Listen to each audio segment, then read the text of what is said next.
Hello, hello les amis, bienvenue, semaine numéro 8, ça passe très vite, nous voici déjà à pratiquement 2/3 de ce trimestre, 2 mois, et nous avançons dans l'étude de l'évangile de Marc. Cette semaine, il est question du chapitre 10, et je voudrais vous dire que c'est un chapitre très très riche, très beau, très intéressant, comme d'ailleurs tout le livre jusqu'à présent. J'ai personnellement beaucoup de plaisir à étudier, à préparer ces leçons parce que je m'enrichis moi-même en révisitant l'évangile de Marc. Il y a beaucoup de choses, beaucoup d'enseignements, et comme je vous ai déjà dit depuis le premier jour, c'est un livre qui va très vite, qui est assez court, concis par rapport à plein de choses que dans d'autres livres prennent plus de place. Mais c'est très intéressant de voir cette dynamique. Comme je vous ai dit la semaine dernière, dans le résumé qui a été préparé, donc la leçon 7 et 8 fait partie de cette péricope où nous avons un miracle par rapport à un aveugle au départ, un autre à la fin du chapitre 10, et au milieu, il est question de comment être un très bon disciple, un véritable disciple. Et il y a plusieurs éléments, plusieurs choses, interactions qui arrivent aujourd'hui. Très intéressant, on a le jeune homme riche, on a l'histoire d'être comme des enfants. Il y a justement, comme j'ai dit, ce miracle concernant l'aveugle. Mais voilà, tout ça, c'est pour nous pendant cette semaine. Mais la question centrale, c'est celle qui nous invite à être des véritables disciples. C'est la même question de la semaine dernière, en fait. Est-ce que je suis un véritable disciple? Pour être un véritable disciple, je dois être prêt à servir. Est-ce que je suis vraiment dans le service?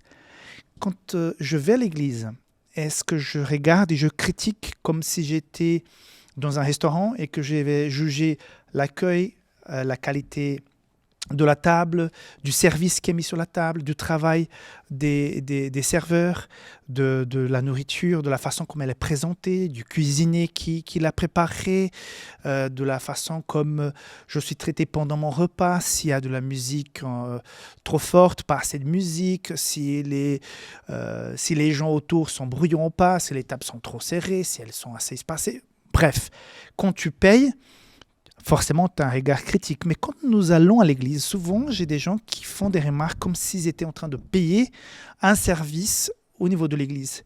Est-ce que le pasteur a bien prêché? Est-ce que la musique était suffisamment bonne? Est-ce que l'école de sabbat était bien faite pour mes enfants, pour moi-même? Est-ce que l'air conditionné marchait bien? Est-ce que le chauffage était au point? C'est vrai, on devrait avoir à l'église le meilleur service qui soit, le meilleur accueil qui soit.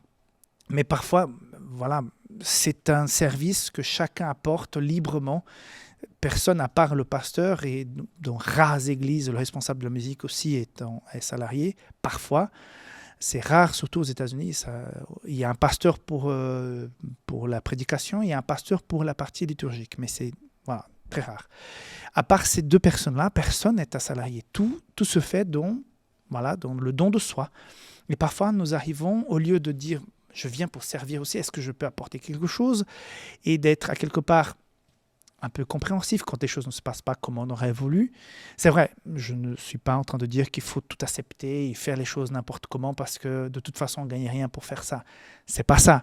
Mais parfois il y a des gens qui ont un bon cœur, qui sont là disponibles, mais qui n'ont pas toutes l'oratoire ou les capacités qui pourrait avoir quelqu'un d'autre, mais la personne est là pour servir. On a différentes personnes, différents dons, et parfois il y a des gens qui font quelque chose où c'est pas son don premier, mais elle est là quand même parce que voilà, elle a été appelée à ce service. Parfois il n'y a pas d'autres personnes qui pourraient le faire, qui ne sont pas disponibles ce jour-là.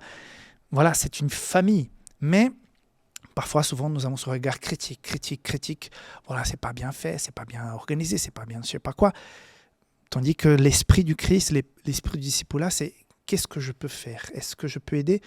En tout cas, j'ai déjà partagé avec vous, ce que j'apprécie le plus chez les gens, c'est leur capacité de servir.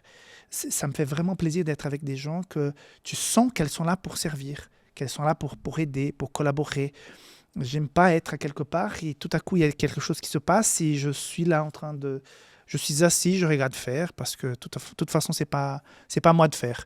Même si c'est pas à nous de faire, mais si on est disponible, voilà, j'ai déjà été plusieurs fois invité à prêcher ou à présenter des séminaires et tout ça. Mais quand il faut aider, je suis de passage, mais j'aide, je transporte, j'installe des choses. Je me vois pas, ils sont pas là pour me servir. Nous sommes tous en train de servir le Seigneur. Donc voilà, cette leçon cette semaine nous appelle à mettre au clair cette notion de service. Je suis là pour servir. D'ailleurs, le verset à mémoriser, « Car le Fils de l'homme est venu non pour être servi, mais pour servir et donner sa vie comme la rançon de plusieurs. » Marc 10, 45. Voilà le résumé de la leçon de cette semaine. Donc, ne rate pas la cible. Je t'invite, avant qu'on finisse la vidéo, de t'inscrire sur notre communauté sur WhatsApp et de pouvoir aussi envoyer tes pétitions de prière. En bas dans la vidéo, vous avez les liens. Et si jamais tu veux devenir un intercesseur dans la prière, tu es aussi invité à le faire. Donc, on se voit demain pour la leçon du dimanche. Et d'ici là, que tu sois vraiment sage, que tu marches dans les chemins du Seigneur. Bye bye.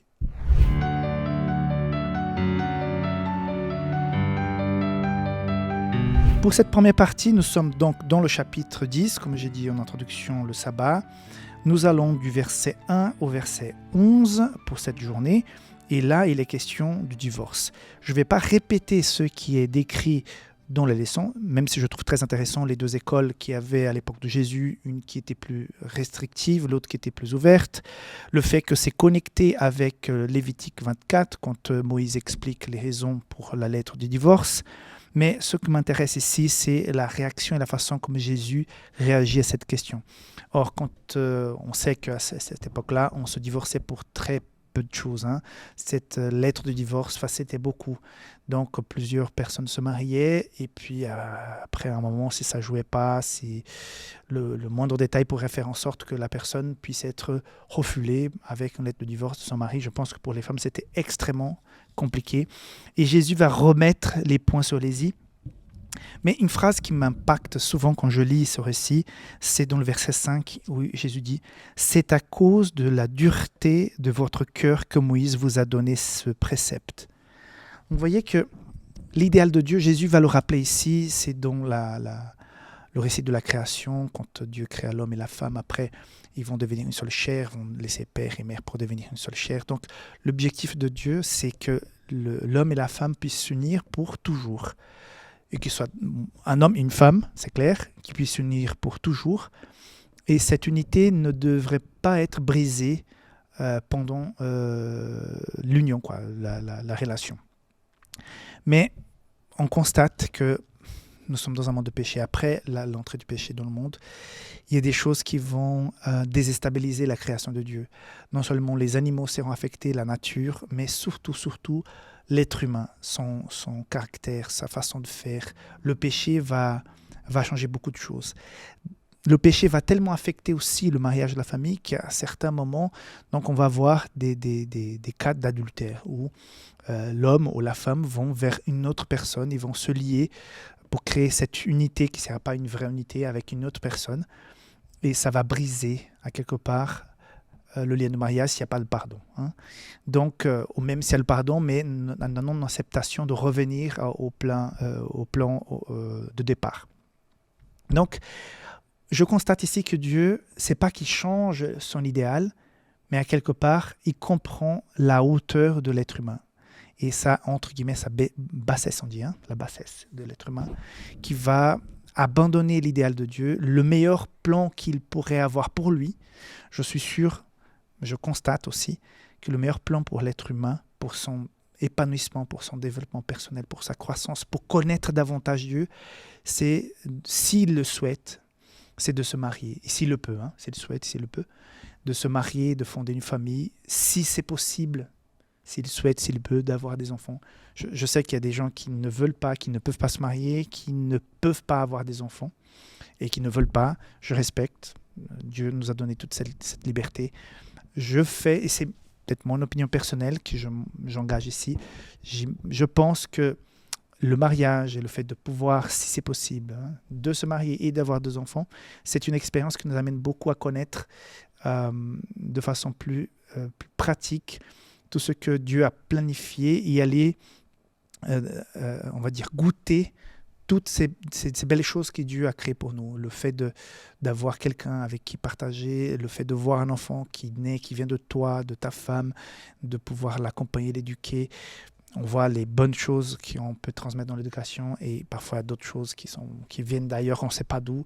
Tous ceux qui sont parents savent de quoi je parle, que parfois les enfants vraiment viennent différemment de leurs parents. Il y a des ressemblances, non seulement physiquement, mais dans le caractère, mais aussi une différence de façon de penser, d'agir. Donc c'est vraiment une vraie école. On apprend beaucoup et on apprend aussi à beaucoup dépendre de Dieu si nous sommes chrétiens engagés, pour pouvoir affronter la vie à deux, la vie en famille, la vie familiale, avec tous ces aspects. Donc, voilà, je pense que c'est l'idéal de Dieu, si c'est possible, si la personne souhaite. Voilà. Maintenant, le péché va rentrer là-dedans aussi. Et je pense que jusqu'aujourd'hui, avec le sabbat, le mariage, la famille, ce sont les deux institutions que l'ennemi veut détruire le plus, affecter le plus. Et je vois que tout ce qu'on vit actuellement par rapport on est en train de briser la famille, le rêve.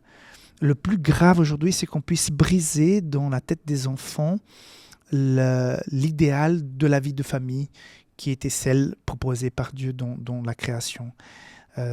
Quand on sort de cet idéal, quand on sort de ce plan, on peut tomber dans quelque chose qui ne va pas donner la même sensation, le même sentiment, la même expérience. Voilà, le mot c'est la même expérience qu'on pourrait avoir. Donc, je trouve ça dommage. Et justement, l'infidélité et beaucoup de choses qui peuvent arriver dans la vie de famille, la vie de couple, amènent à des divorces. Alors, le divorce, il est possible, ça fait partie, c'est même dans la Bible, mais ce n'est pas l'idéal de Dieu. Par contre, il y a certaines choses qui, parfois, même si on pardonne, la marche ensemble n'est plus possible. Mais en même temps, on peut tomber, et c'est l'impression que j'ai maintenant, et c'est le constat que nous faisons dans la société, c'est que le divorce se fait très facilement. Tout d'abord parce qu'on va se marier sans trop réfléchir, on va marier par passion, par le physique ou par l'argent ou par d'autres raisons. Manque de maturité, les gens sont pressés, ou je ne sais pas pourquoi. Les mariages se font extrêmement vite, les choix ne sont pas bien faits. Il y a des choses qui sautent aux yeux, mais on pense, ouais, de toute façon, on va régler ça après. Et ce n'est pas le cas. Déjà, on commence mal. Comment finir bien si on a commencé mal? Après, on devient de plus en plus égoïste.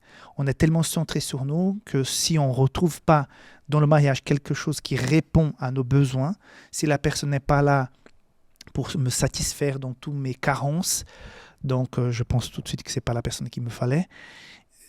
Différemment de ce que Jésus nous propose, c'est d'être au service. On est en train de parler d'être serviteur, mais dans le mariage, on est là pour servir. Donc, comment puis-je faire en sorte que cette personne qui est avec moi soit la plus heureuse possible? Est-ce que je m'engage à essayer de m'adapter, de changer, de faire en sorte qu'elle puisse se sentir à l'aise et bien? Et la même chose, l'autre personne vis-à-vis de moi ou de toi. Okay? Donc, quand on est égoïste, quand on est centré sur nous, et j'ai l'impression que la société est de plus en plus égoïste, donc ça va générer de plus en plus de mariages fébriles, faibles, fragiles.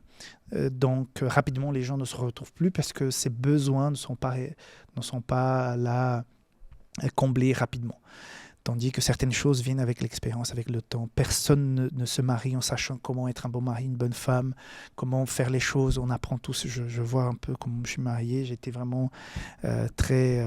comment on dit le mot j'avais pas d'expérience. Il y a un autre mot pour ça qui m'échappe maintenant en français. J'étais jeune, pas beaucoup d'expérience.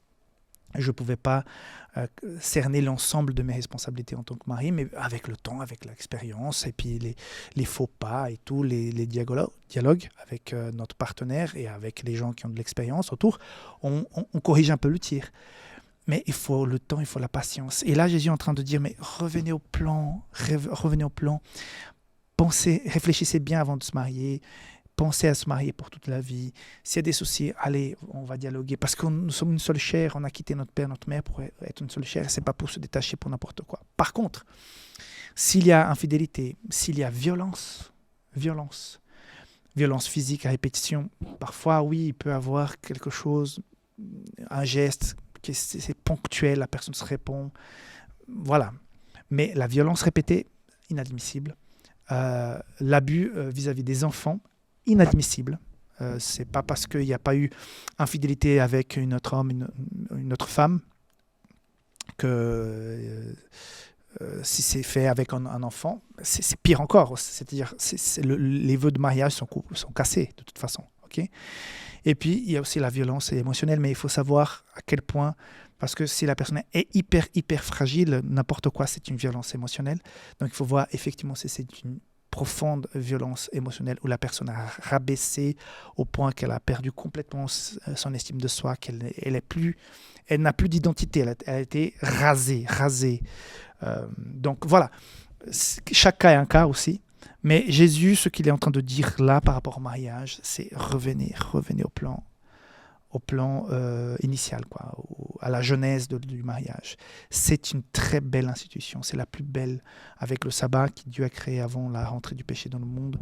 C'est là où on va pouvoir vivre quelque chose de très profond, humainement parlant, mais aussi spirituellement, en tant qu'expérience, en tant qu'être humain, en tant que relation avec Dieu. Avoir un enfant, avoir l'expérience d'être un parent, tout ça, c'est vraiment beau si on peut, si on veut.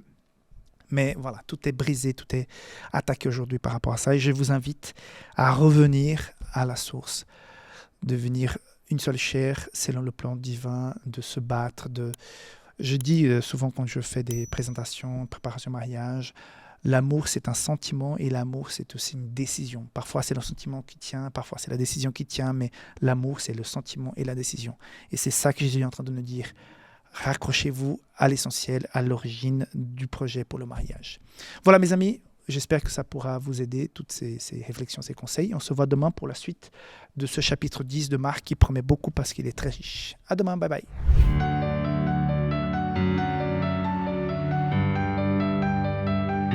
Donc le titre c'est Jésus et les enfants et nous allons du verset 13 au verset 16 dans cette leçon qui aborde le chapitre 10, toute cette semaine, chapitre 10. Mes amis, dans le chapitre 9, la semaine dernière, nous avions déjà mentionné que Jésus avait alerté que pour être du royaume des cieux, il faut avoir abordé la vie comme les enfants qui vont avec beaucoup de simplicité, beaucoup de... Voilà, une façon de faire, de croire qui est simple, qui croit, qui fait confiance. Et qui est pleine de tendresse, d'amour. Et là, encore une fois, on va avoir cette expérience de ces enfants qui vont être, je pense, on voit par rapport à d'autres évangiles, qui vont être là, poussés un peu par les mamans, qui vont s'approcher parce qu'elles souhaitent que les enfants soient bénis par Jésus. Et bien sûr, les disciples qui essayent de dire non, c'est un moment trop important, c'est une personne trop importante pour perdre le temps avec les enfants. Donc, je ne vais pas revenir sur ce que la leçon présente par rapport au jour d'aujourd'hui. Elle parle sur la place des enfants à cette époque, comme les enfants étaient méprisés, comme c'était parfois difficile d'avoir des enfants, difficile qui survivent à certaines choses. Certains enfants étaient vendus comme esclaves, donc voilà. Tout ça, c'est déjà dans la leçon. Je voudrais me centrer sur actuellement la place que nous donnons aux enfants vis-à-vis de ce que Jésus nous dit ici.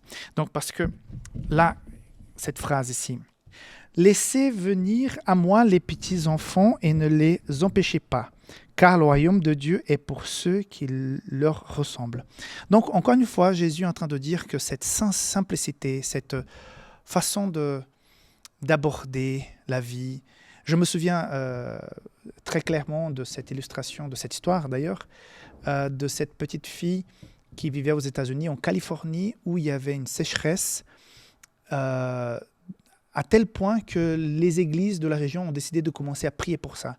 Et donc un soir, la famille décide de partir pour aller dans cette rencontre d'intercession pour la pluie, parce que les gens qui cultivaient les champs étaient vraiment dans une situation assez critique, parce qu'il n'y avait pas la pluie pour la terre. Et au moment de partir, elle prend son parapluie et la maman dit « Mais pourquoi tu prends le parapluie ?» Et la fille dit « Mais on va dans une réunion de prière pour intercéder pour la pluie. Je pense que Dieu va nous écouter, non ?» Donc, cette simplicité, cette façon de croire, d'aborder la foi qui est assez touchante. Donc, cela était déjà présent avec les enfants de l'époque. Et Jésus, parlant de cela, en prenant l'enfant dans ses bras, en le bénissant ses enfants, nous ramène aussi une réalité que parfois nous oublions, nous qui sommes grands, nous qui avons déjà oublié notre enfance, c'est qu'un enfant, c'est un diamant à lapider. Un enfant, c'est un cadeau de Dieu. Un enfant, c'est très précieux. Je suis assez content et fier de voir tout ce qui se fait au niveau des églises pour pouvoir accueillir les enfants, faire des activités pour les enfants, l'école de sabbat, les activités de JA, les camps, les sorties, les camps d'évangélisation, les voyages. Il y a beaucoup de choses qui s'organisent pour nos jeunes enfants dans plusieurs étapes de la vie, non? Donc, c'est vraiment important de faire ça. Et je suis content de voir, par exemple, nous sommes en train, au niveau de l'Église adventiste, de changer le programme pour l'enseignement de l'école de sabbat des enfants. Donc, nous avons un système actuellement que sera changé, je pense, à partir du premier trimestre 2025. Qui a été complètement repensé, réfléchi. Donc, ça sera beaucoup plus adapté et complet. J'ai commencé à recevoir les premiers matériaux par rapport à ce nouveau cycle de formation pour les enfants au niveau de l'Église. Et c'est ça que Dieu souhaite que nous fassions, que nous prenions en charge les enfants. Donc, au niveau de l'Église, parfois, je suis attristé de voir qu'il y a des enfants qui sont là juste en train d'attendre les grands, au lieu d'avoir quelque chose vraiment fait pour eux. Parfois, je vois de prédications qui à aucun moment peut être abordées par les jeunes, par les préadolescents, par les adolescents, par les jeunes. Ce sont des prédications qui volent très, très, très haut, au point que les jeunes, les préadolescents, ils s'accrochent à rien, ils ne comprennent rien. Donc, il faut être beaucoup plus inclusif par rapport aux enfants, qui puissent se sentir, même dans une prédication, qui est au moins quelque chose qu'ils puissent comprendre, qu'ils puissent se saisir. Et ça, c'est très important. Dans la famille aussi, donner cette place. Et surtout, je pense que le culte en famille donne cette occasion aux enfants de voir qu'ils sont importants, d'avoir des chants qui sont adaptés à eux, d'avoir des histoires qui sont adaptées à eux. Je me souviens quand mes enfants étaient petits, ils appréciaient à ce moment du culte de chanter les chants pour les enfants, de parler, de lire des choses adressées aux enfants. Je me souviens d'une méditation où l'auteur chaque jour parlait dans nos droits du monde. Il publiait la photo sur Facebook. Mon fils il voulait lire pour après voir la photo d'où il était question la méditation de ce jour-là. Il n'a jamais oublié cette médite. Donc voilà, des choses qui sont faites, adaptées aux enfants. Donc il faut penser, est-ce que si tu as des enfants, si tu es entouré par les enfants, est-ce que ce que vous faites, la façon comme vous disposez les choses, les programmes que vous faites sont aussi adaptés aux enfants. Après, il ne faut pas non plus les mettre, les enfants, dans un piédestal. Je vois aussi parfois que les enfants, on leur pose des questions, on leur laisse décider des choses qui ne sont pas aptes à décider. L'enfant roi fait en sorte que tout tourne autour de l'enfant. On ne va même plus à l'église parce que l'enfant il est un peu fatigué. Je suis désolé, on va à l'église, parfois il y a le parent qui est fatigué, parfois l'enfant, mais on va tous à l'église. Si à chaque fois qu'on est un petit peu fatigué, on ne va plus à l'église, il n'y a plus rien qui fonctionne, quoi. Mais voilà, pas non plus tomber dans l'enfant roi. Okay? Donc voilà, être simple comme les enfants, prendre les enfants au sérieux, faire en sorte qu'ils puissent se sentir inclus, qu'ils puissent être protégés, qu'ils puissent participer à des choses qui les intéressent, présenter l'évangile à leur niveau. Voilà, ce sont des défis majeurs que nous avons, mais je remercie toutes ces personnes qui sont engagées, qui font en sorte que les enfants puissent se sentir à leur place. Quand les enfants sont contents d'aller à l'église, sont vraiment à l'aise à l'église, c'est tellement plaisant, c'est vraiment un bonheur. Donc voilà, que Dieu te bénisse, que tu puisses aider et accompagner les enfants qui sont autour de toi et surtout avoir cette simplicité d'un enfant. Bye bye et à demain.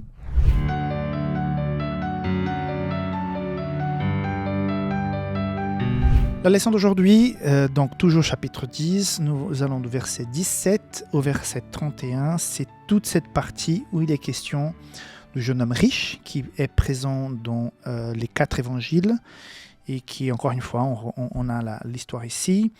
Il est question aussi des richesses et des riches qui rentrent au royaume des cieux, qu'il est difficile, et tout ça.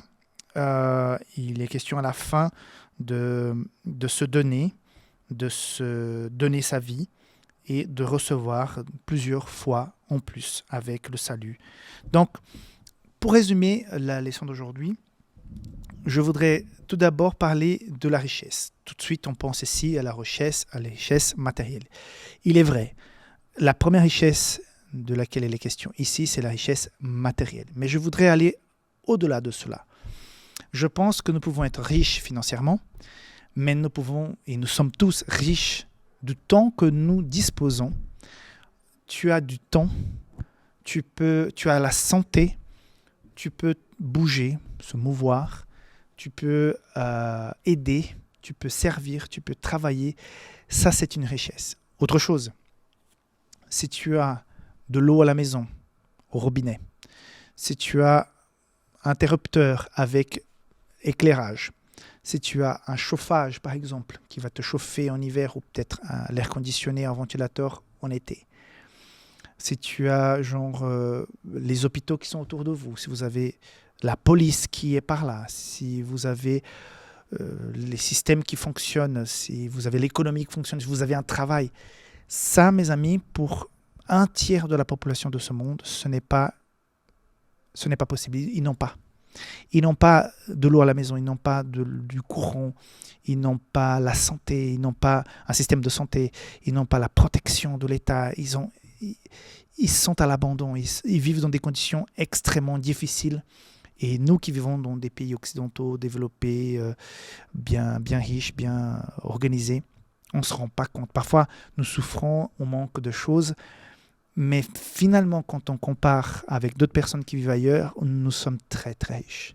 Et nous voient ceux qui vivent dans ces pays que j'ai mentionnés comme des personnes très riches, parce que même si nous n'avons pas beaucoup, si à la fin du mois il ne reste pas grand-chose, mais nous avons un confort, nous avons un style de vie qui est extrêmement confortable. Donc nous sommes très riches. Et cet homme est venu vers Jésus. Il a dit qu'il avait gardé ses commandements et tout ça, mais il lui manquait quelque chose.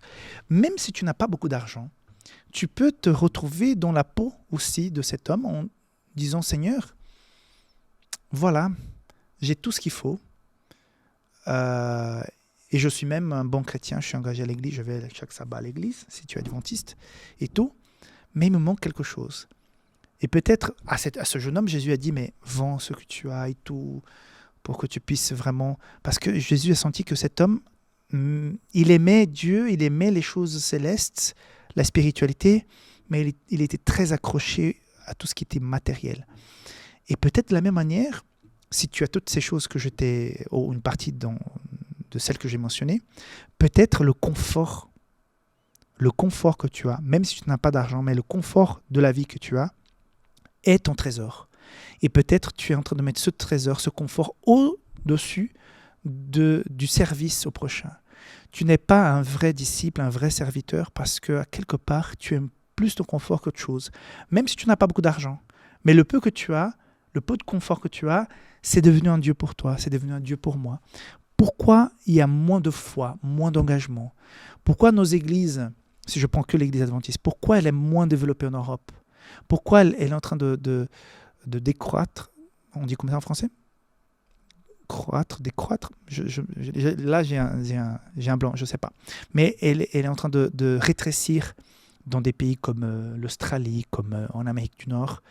Et on voit ces communautés d'étrangers, d'émigrés qui font en sorte que l'Église puisse continuer. Mais si on voit les natifs sont en train de diminuer et à quelque part, les étrangers arrivent et plus ou moins équilibrent la chose. Mais s'il n'y avait pas cette immigration, je prends un exemple, je suis actuellement en Espagne, mais j'ai déjà vécu en France, j'ai déjà vécu en Suisse, et on voit qu'une grande partie, je pense par exemple en France Nord, à la Fédération France Nord, une grande partie des gens sont des insulaires qui viennent des Antilles, mais des Français même de souche, il n'y en a pas beaucoup.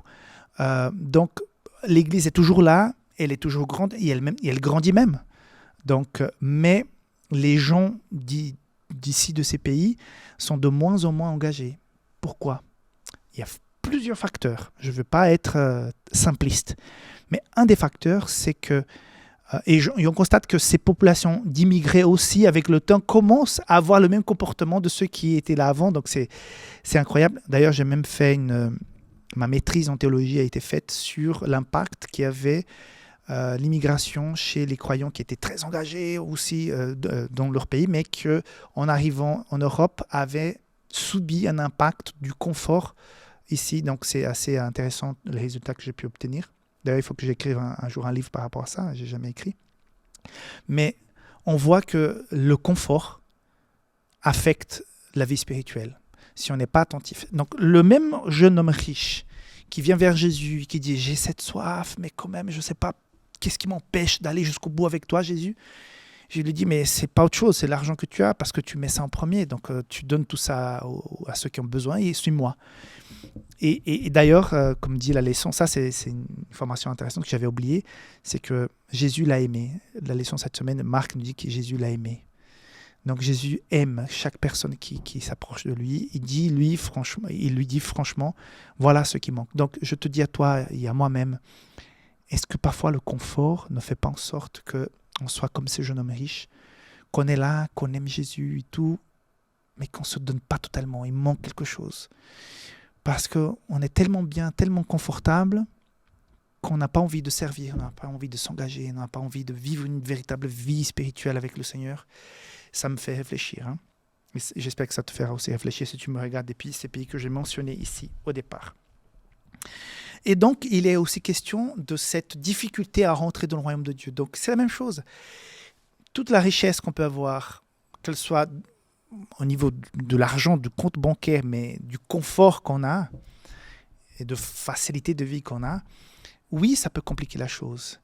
Ce n'est pas impossible, mais je pense qu'une vie dans des régions où il y a beaucoup plus de défis au niveau de subvenir à ses besoins basiques nous amène à avoir une vie plus simple et une croyance en Dieu plus simple aussi. On dépend davantage et on voit plus clairement l'intervention de Dieu dans notre vie et on est plus reconnaissant des peu de choses qu'on a. Donc c'est pour ça qu'il faut toujours être reconnaissant. Merci Seigneur pour ce que tu me donnes. Même si parfois il manque un peu d'argent à la fin du mois, même s'il y a un petit accident, une maladie ou quelque chose, mais il y a toujours quelque chose à côté qui a été une bénédiction pour nous. Donc il faut être reconnaissant, reconnaître toutes ces choses, hein, pour ne pas rater, pour ne pas passer à côté de cette vision du ciel que Jésus souhaite que nous ayons. Donc, il va finir sur le fait de pouvoir s'offrir à Dieu et de pouvoir obtenir cette récompense. Dans ces versets 28 et 30 et 31, je voudrais que tu puisses lire après à la maison, 10, 30, 29, 31. Donc, on va recevoir... Je pense que je vous ai déjà mentionné, mais quand on pense aujourd'hui tous les sacrifices qu'on doit faire pour suivre le Christ, parfois ça me fait peur, mais réfléchis au moment où tu verras Jésus revenir au ciel. Soit tu es vivant, soit tu vas ressusciter, tu vois Jésus qui revient. À ce moment-là, tu dis « Waouh, je suis sauvé, je suis avec le Christ pour la vie éternelle ». Là, il n'y a aucun sacrifice qui te paraîtra trop important que tu aies fait sur cette terre, où tu diras « Non, c'était trop dur d'arriver ». Non, on va dire « C'était si simple. En fait, j'ai dû renoncer à si peu de choses. Aujourd'hui, elles ont l'air très grandes, très importantes. Mais quand Jésus reviendra, tu vas regarder Jésus dire « Mais c'était tellement, entre guillemets, c'était tellement facile et j'ai dû renoncer, j'ai dû mettre de côté certaines choses, mais qui étaient toutes petites comparées à la grandiosité du salut et de tout ce que Dieu nous offre à son retour. » Donc, réfléchis à cela, que tu puisses vraiment dire « Seigneur, aide-moi à mettre les choses vraiment dans la bonne perspective. Ne me laisse pas perdre le royaume de Dieu pour des peccadilles, que je puisse me donner totalement à toi. » Ok, que Dieu te bénisse. On se voit demain pour la suite. Bye bye.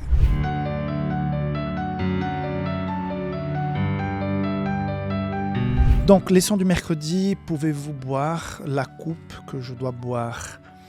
On est du verset 32-45 aujourd'hui. Il est question de ce moment où Jésus parle un petit peu de ce qui va lui arriver.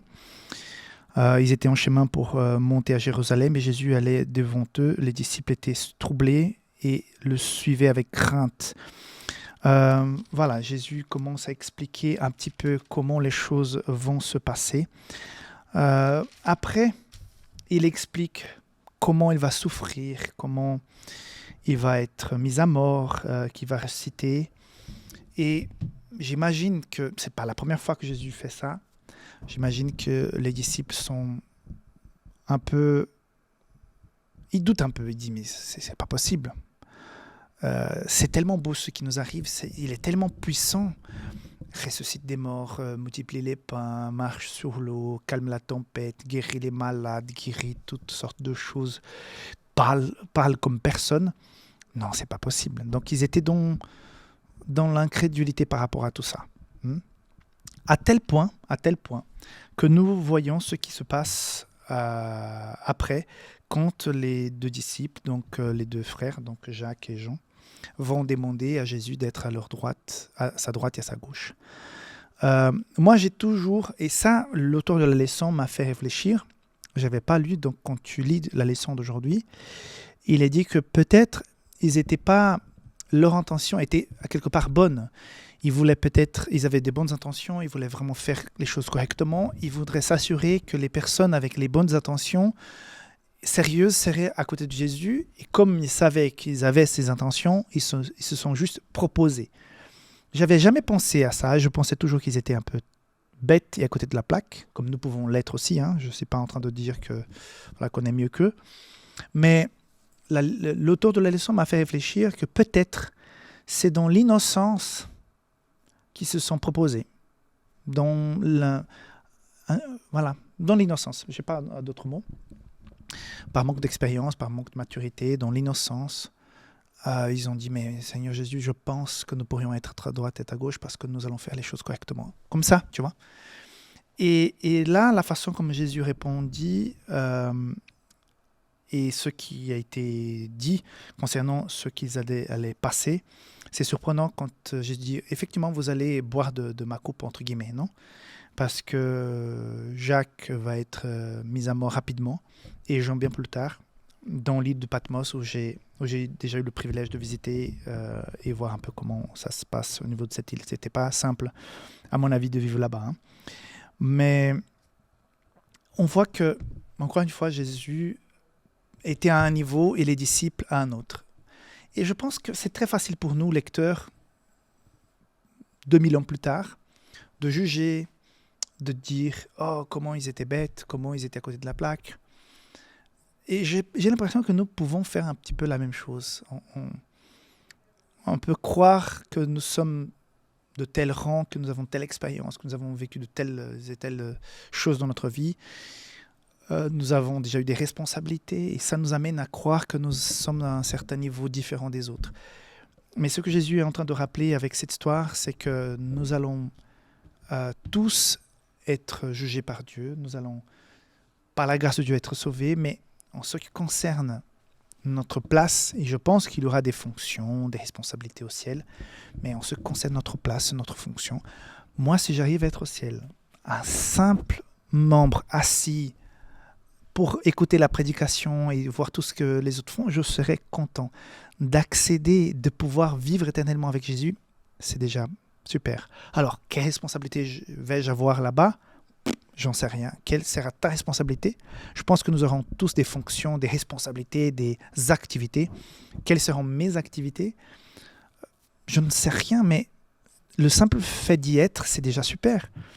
Bon, voilà, je remercie l'auteur de la leçon qui m'a fait réfléchir à un autre côté que je n'avais jamais réfléchi par rapport à ces deux-là.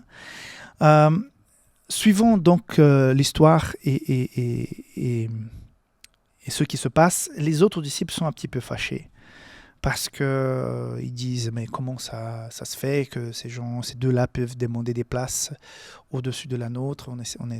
Je pense qu'il y avait un sentiment un peu socialiste, nous sommes tous égaux ici, pourquoi vous voulez être supérieurs à nous? Mais Jésus va rappeler encore une fois quelque chose pour ses disciples, pour nous. Quiconque veut être, verset 44, le premier parmi vous, qui soit l'esclave de tous. La plus belle chose et un signe de conversion profonde qu'on peut voir chez une personne, c'est même s'il a une certaine position, un certain historique, elle est capable de voler plus bas et d'être au service. Et elle est capable de se remettre au niveau. Comme j'ai dit hier par rapport aux enfants, quand un adulte est capable de se mettre à la hauteur des enfants, même physiquement, et parler avec des mots, et parler de façon à que les enfants comprennent, il valorise tellement ça, beaucoup plus que celui qui parle et l'enfant regarde et dit « mais je comprends rien. Et quand la personne vient à son niveau, il lui parle, lui explique les choses, c'est autre chose, quoi. L'enfant est content. La même chose ici. si on veut être et si on veut voir quelque chose à quelque part, on ne doit pas la chercher, on doit servir. Donc, c'est un défi parce qu'il faut aussi avoir confiance en soi, il faut avoir planifié son avenir. Voilà, je veux faire des études, je veux travailler, je veux atteindre une certaine position. Il n'y a aucun problème. Mais quand il s'agit de choses spirituelles au niveau de l'Église, des ambitions, voilà. Il faut avoir des ambitions pour la prédication de l'Évangile, pour l'Église. Mais essayer de déconnecter cela des ambitions personnelles. Et souvent, même au niveau des pasteurs, il y a beaucoup d'ambitions. Chez les membres, il y a beaucoup d'ambitions. Et cette leçon nous invite à être plus simple. Seigneur, je suis au service, voilà. Je suis là, et si demain je dois être ailleurs, je serai ailleurs. Et que Dieu nous aide à accepter ces choses, d'avoir une réaction d'enfant, enfantine, simple, et dire Seigneur, je suis là pour toi, pour te servir. Voilà, je pense que ce sont les principaux points de la leçon d'aujourd'hui. Et on se retrouve demain pour continuer donc cette thématique de la semaine 8, le discipulat partie 2. Okay, en attendant que tu puisses servir, que tu puisses avoir du plaisir à être là pour aider son prochain, pour aider la mission, pour participer, que tu puisses t'engager, si jamais tu n'es pas encore engagé au niveau de ton église ou d'une association quelconque pour pouvoir aider le prochain. On se voit demain. Bye bye.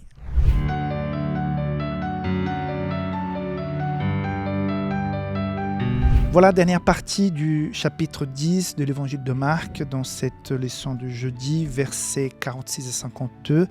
Il est question donc de cette sortie de Jésus de Jéricho et cette rencontre avec l'aveugle Bartimée. La première chose que je veux vous dire qui n'est pas du tout dans la leçon, c'est que Jésus va à Jéricho, cette ville de Jéricho qui a été maudite, qui ne devrait plus exister après que Josué ait conquis cette ville. On ne devrait pas la rebâtir. Rappelez-vous que la personne qui a rebâti la ville a perdu son fils aîné quand il a posé les fondations, et quand il a finalement mis les portes, il a perdu son cadet, il me semble. Hein, c'est ça, aîné, cadet. Donc c'est une ville qui ne devrait pas exister. Dieu a dit qu'il ne fallait pas la reconstruire. Et malgré tout, la dureté du cœur de l'homme va la rebâtir, la reconstruire. Et à quelque part, Jésus, dans son ministère, aurait dû éviter cette ville. Mais c'est finalement, ils ont désobéi, ils ont payé le prix. Mais actuellement, au moment où Jésus passe, il y a des gens sincères qui vivent là-bas. Jésus, encore une fois, dans un acte de miséricorde, va vers Jéricho, cette ville qui ne devrait pas exister. Mais bon, voilà. Un petit aparté concernant à cela. On voit que cette leçon de cette semaine commence avec un aveugle et finit avec cet aveugle Bartimée qui est un peu plus connu. Donc, c'est une leçon cette semaine pour qu'on puisse voir autrement le service. Non, pardon, ça a commencé avec la leçon de la semaine dernière. Hein. Donc, ces 2 semaines commencent et finissent avec des guérisons des aveugles pour qu'on puisse peut-être voir autrement le service, le discipulat. Okay? Par rapport à ce qui se passe ici, on doit relever le courage de Bartimée, de crier, de ne pas se gêner. Souvent, les gens ne font pas des choses, n'osent pas parce qu'ils sont gênés. Ah, j'ai été gêné. Je suis un peu gêné. Et parfois, on passe à côté de certaines choses. Et parfois, la plupart du temps, je ne suis pas gêné. Mais dans certaines occasions, je me sens aussi un peu gêné. Et je n'ose pas. Et parfois, on passe à côté de certaines choses qui pourraient être une bénédiction. Et on ne le fait pas, on ne le vit pas parce qu'on est gêné. Cet homme, il est aveugle, il est désespéré. La vie d'un aveugle à cette époque, c'était horrible, horrible, horrible. Et là, il est pas du tout gêné, il est à la foi, il crie, les gens lui disent de se taire et tout. Finalement, Jésus dit « rapproche-toi ». Et cette question, mais quelle question un peu redondante. L'aveugle crie, veut venir vers lui, et Jésus lui dit « mais que veux-tu que je te fasse hein? Que veux-tu que je te fasse ?» Exactement, c'est cette phrase. Et il répond Rabboni, que je recouvre la vue.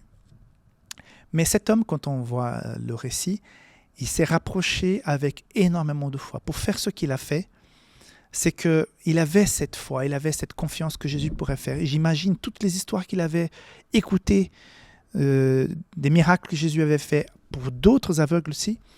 il était rempli de confiance. Et je pense qu'il a nourri cette confiance avec le temps, ses pensées, tout ce qu'il avait entendu sur la parole de Dieu, peut-être les parties de l'Ancien Testament qu'il avait déjà entendues, les récits. Donc ça lui revenait dans l'esprit. C'est un homme rempli de foi. Et j'aime beaucoup, beaucoup, beaucoup quand Jésus finit un miracle. Ça arrive assez souvent. Et je me rappelle aussi des 10 lépreux, quand il y a un seul qui revient et Jésus lui dit « Mais tu es guéri, mais ta foi t'a sauvé. » Donc Jésus a guéri les 10 lépreux, mais un seul a reçu cette confirmation, ce message « Ta foi t'a sauvé, tu es sauvé. » Et là, c'est la même chose. Jésus ne va pas lui dire « Ok, maintenant, tu vois. Est-ce que tu vois? Tu peux me voir? On fait un test ?» Jésus dit « Va, ta foi t'a sauvé. » Donc, non seulement cet homme va voir la guérison physique, mais il reçoit la certitude du salut. Si jamais il ne s'éloigne pas, s'il garde sa décision, s'il garde ses convictions, Jésus est en train de lui annoncer, si tu suis ce chemin, tu es sauvé. Si tu es décidé pour moi et si tu gardes cette décision, tu es sauvé. Donc c'est impactant de voir comment une foi sincère, encore une fois, quelqu'un qui n'est pas dans le confort, quelqu'un qui n'est pas dans le confort, qui est dans le besoin et qui dans le besoin rencontre le Christ. Comme quoi les chemins de Dieu pour rencontrer les gens, la façon comme les gens vont rencontrer Dieu dans leur vie, chacun c'est une histoire, mais on voit que souvent c'est quand on est dans le besoin, dans le fond du puits, qu'on est plus à même de dire « Seigneur, j'ai besoin, je constate que j'ai vraiment un vide en moi et que j'ai besoin de toi. » Donc cette cécité a ouvert les yeux et a ouvert les portes du salut à cet homme. Est-ce que parfois, il ne vaut pas mieux passer par une cécité pour obtenir le salut, entre guillemets, que tout simplement voir tout et ne voir pas l'entrée de la Nouvelle Jérusalem, ne pas voir le salut.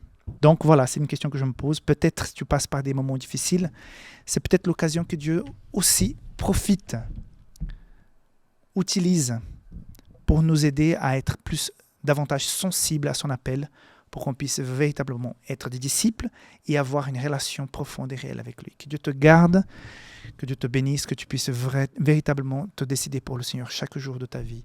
Et on se voit demain pour la clôture de cette leçon. Bye bye.